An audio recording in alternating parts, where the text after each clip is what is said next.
Okay, so it is 12:51 a.m. on February 27th, and I haven't worked on my writing since February 9th.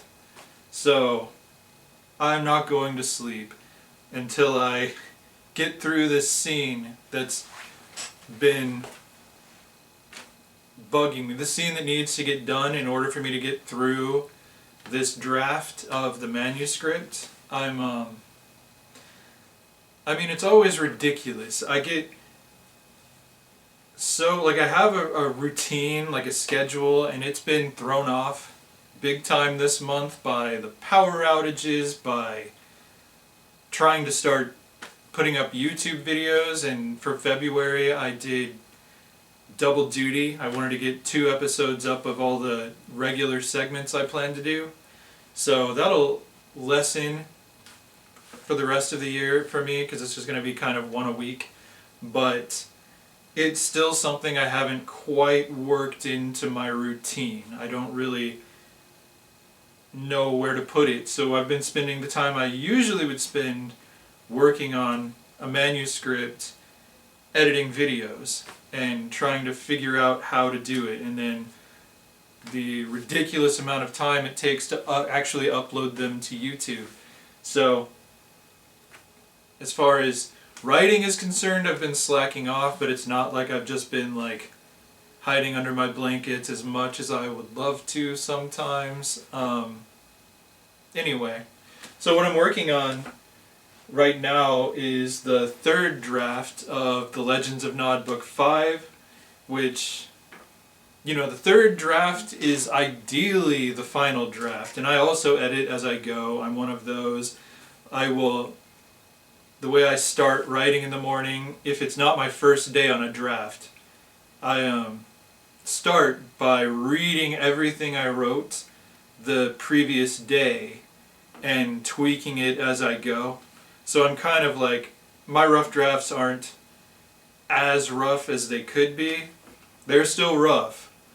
And then, you know, I print out the finished draft when I get there, and then I spend a week or so going over it with a red pen, doing self-edits. Then I do a second draft based on my own notes. Then I send it off to be edited. And, you know, I spend about a week in each subsequent draft. The first draft I can spend months to years or days. I mean, it's either really fast or really long. There's no telling. I'm trying to get more disciplined about rough drafts and getting them finished faster, but I get hung up because I always anticipate the amount of energy I'm going to have to put into it. And you have to put so much more energy into a rough draft than any subsequent draft. And so this 3rd draft, which normally a 3rd draft takes me about a week to get through. But sometimes there are always surprises in a manuscript. Sometimes big surprises come out when you think you're doing your final draft and you catch something that really should have been addressed, and then it just kind of expands into this sort of like subplot that needs to be resolved. And so I'm at the point where I found a good place to resolve it, but instead of just adding a few lines here and there to dialogue or internal monologues, I've got a whole brand new chapter that's getting plugged into the book just kind of out of nowhere. I listen to the characters. So that's been taking a lot more energy, and I have one more scene, and it's just kind of trying to figure out how to set the order of conversations, really. And I've got it in my head, but that's been another part of my procrastination, is that I know it's going to take a lot of energy, that I have to get this right, at least to my satisfaction, for a rough run at a new chapter. And then I'd go forward from there to finish the 3rd draft of this manuscript, which hopefully isn't going to take as long, but if it needs to, it needs to. That's the way I feel about it. If I find another surprise, then I'm gonna go with it. I'm gonna take a little bit longer. This novel's been pushed back so many times. I have the cover art, the finished cover art I've had since 2019 that Molly did. So, 2020 happened. I need say no more. But now we're gonna get this book out. I have so many. I love the Legends of Nod, and I mean, speaking of surprises, the characters like to throw at you. This series, oh my gosh, this series is legendary in my mind. For when I sit down to write a manuscript, I always know. I have an outline. I work with outlines that are just all the scenes I see floating around, and I get them down in some sort of logical sequence, just to make sure I get to everything that I want to. But the characters will still throw stuff out of left field at me. I've got them all, like book 1, very short. And these started out, they were going to be short stories. But this one, if you read it, it wound up being a novelette. It wasn't a short story. And there's a scene where Joran and his bionic unicorn friend Sir Ilium get trapped on a ledge. And in the outline, I didn't really have any details about how they got out of that situation. And so I get to that point in the manuscript, and I have no idea. I am literally just as lost as they are. I don't know how you get out of this either. But then I just let the characters go. And the solution presented itself and actually connected 2 bullet points in the plot that weren't firmly connected. I kind of leave a lot to chance with my outlines. I'm not married to them by any stretch of the imagination.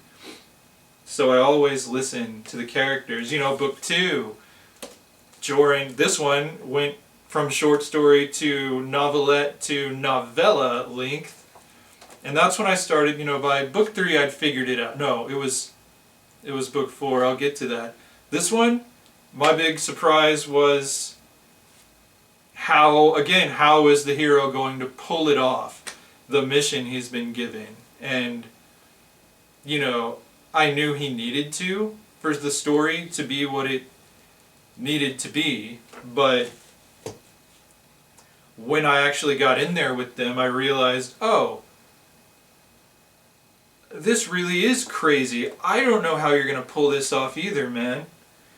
So let's find out. Let's just get into this battle and see how we get through it. And then book 3. Book 3 was a darker chapter. It was also planned as a short story, ran the length of a novella. For one thing, the villain in this series, I had anticipated, the series is a bit campy, and that's deliberate, but it's more like heart than camp, and I guess I thought it was going to be way campier than it turned out being. I thought the villain, the Wanderer, was going to be more like a character off of Batman 66. I just thought he'd be ridiculous. But he wasn't ridiculous. He walked out and sort of made Darth Vader look like a nun. And I was a bit shocked. And things took some really dark turns in this book that I honestly didn't see coming. There was a whole romantic subplot that I didn't know was going to be there. It was really cool, but I let the characters surprise me. And then book 4 was the one where I got to go full camp, and yet it still had so much heart. And it surprised me by how long it ran. This one was a full-blown novel, and that's where I figured this series out. And I'm like, no, I thought I was going to write 130 short stories, but I'm writing 130 books. So, that seems daunting, but this is the longest one so far. It's 185 pages in hardback, and that's also intentional. They're supposed to be fast-paced adventure novels, like they're sort of they're pulp novels. So these aren't supposed to be like War and Peace, Gone with the Wind, density novels. They're supposed to be fast-paced adventures. Kind of like Prince Jordan is kind of like my Flash Gordon sort of character. But after book 4, that's when, book 5 that I'm working on now is, I don't fall over. Here's the thickness of this manuscript compared to the others. It was the first one where before I even started writing the draft, I reorganized the outline, because I just accepted the fact that these are novels now. So it's taken me a lot longer to get into the rhythm of that, to figure out how I'm going to get 130 of these written in my lifetime. But it's also kind of, because they're lighthearted, they're fast-paced adventures, but they're also, like I said, like Prince Jordan is like a superhero whose superpower is his heart. They're sort of emotional roller coasters more than anything, and they're kind of disguised as standalone little adventures, but they all connect over time. You'll see if you read the series, it's one enormous story, and it's such a powerful story because I can look at it in my head. I can look backwards from the end of book 130, and I see that as I'm going, exactly where we're headed for the broad strokes. They still surprise me. Book 5 gave me a heart attack with the surprise it threw at me. That I'm like, this can't happen because this character is, I need that character. It's so, and just equally surprising was how we all got through that. I get choked up. Like, I think about my characters are my friends. Like, I'm living these lives with them. So when they go through something deeply emotional, I do too. And that was the surprise in book 5, which you'll see when it comes out later this year. You can take what I said here and you'll know when you get there that this is what I had a heart attack over. It was not planned, and yet it perfectly sets something up for book 7. And that's the beauty of this series. It's just so fun to write. The reality, it's just so immersive. Like, I get into this world and it's real when I'm there, and so everything makes sense even if I don't understand what's going on. If I'm not deliberately trying to set something up, the characters do it for me. It's so interesting to experience stories like that as they're forming on the page. But yeah, so I've got a daily routine that keeps me moving forward. I just fought my way through years of depression. I'm trying to stay ahead of that. On top of it, I get ADD paralysis or ADHD paralysis, whichever acronym. It's all the same. I don't know that for a fact, but I think it's all the same. If I keep my house clean, and if somebody comes over and trashes my house and leaves, I will shut down for 3 days. So keeping to my routine is very important. So this month my routine's been thrown off, like I said. So I'm just going to stay up all night if I have to, and I'm going to get this last scene written and get back on track with this third draft and get it sent back to the editor, because this is one of those rare manuscripts where I'm going to need to do a fourth draft and a whole second round of edits. But yeah, I'll just, if I'm still up at 5 in the morning, I will work out as though I'd just woken up and get through my day and be so happy that I'm back on track with this, because I'm really, like, I've already started the rough draft of book 6 and it's going really well, and I'm really eager to get back to that rather than going back over a novel I already wrote. But when I get, that's the other thing that kind of tells me, it's like, it's harder for me to focus on a redraft when I've got a new draft going. And so it's hard for me to tune everything out and focus on the redraft. And I tell myself it's going to be harder than it actually is, because again, once I plug myself in to this world in this time, in this point in time that this draft takes place, that's where I'm at. I'm not thinking about book 6. I'm back in book 5 and I'm reliving it with all the characters. So I know, like, doing double duty and filming my vlog for Monday at the same time as I'm getting started on, or back into this draft, it's going to hold me accountable, because I'll have to sign off for a little bit after I write, and I'll have to do or die pretty much. Either I'll get it done or I won't, and I'll have to report back to you. So thank you for holding me accountable, and let's see what I get done.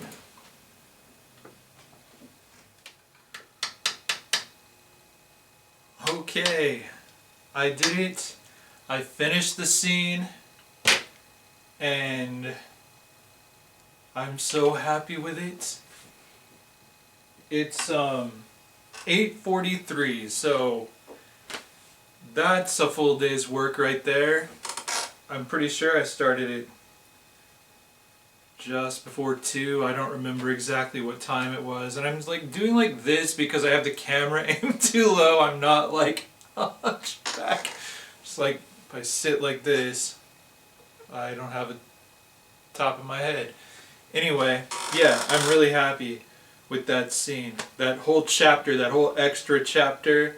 And now the rest of going through my editor's notes and all that for this draft shouldn't take but another day or two, and then I can send it off for another round of edits, and when I get it back, should take me a week. Hopefully I'll make the new April release date on this book. Yeah, and I mean, I didn't just this minute finish writing. I had to, like, I read over it and made sure it flowed the way that I wanted it to, and then I had to go clean up because it was very emotional. And I'm usually a mess after a really good day of writing.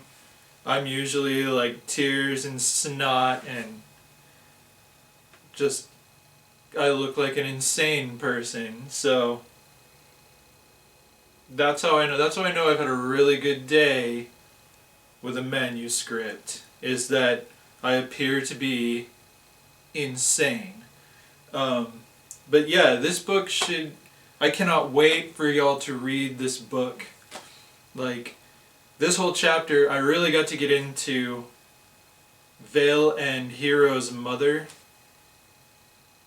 She's such a great character. But yeah, anyway, so I'm gonna go rest or something, and then get back in my routine, work out, clean the house. I love cleaning the house on Saturdays. I know that's a strange thing about me. I love vacuuming and dusting and doing laundry. It makes me feel powerful. So, but I'm not going to show you all that. One thing I want to do with vlogs this year is keep them kind of, like, have like a theme to each episode. So it's not just like me wandering around with a camera. Now I'm gonna go to the store. Now I'm gonna take a shower. I don't know what you show.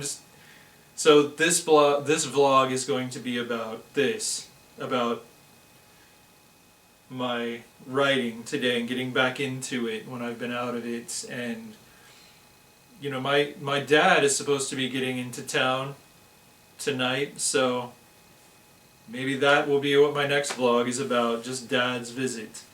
We'll see, but I'm going to try to not just have meandering vlogs that don't really have a coherent point to them. So this one was Writing Not 5, and I'll show y'all real quick this cover art that Molly Fine did, the incomparable Molly Fine. That for some reason, I don't know why I haven't posted this on the internet yet. I posted, I think, a rough black and white sketch, like a thumbnail she did, for just getting the concept approved. But this is, well, okay, bear with me. I'm gonna turn this around so I can see what I'm showing y'all from back here. That's the front of the Legends of Nod Book 5, A Hero Before His Time. And it's a wraparound cover, so that's the back of it. And when you read the book, you'll find out what that is and who these people are. Sort of. It's kind of a mystery. It was a really fun book to write. So there you have it. There's the new cover art, and that's the vlog. And I'll talk to y'all later.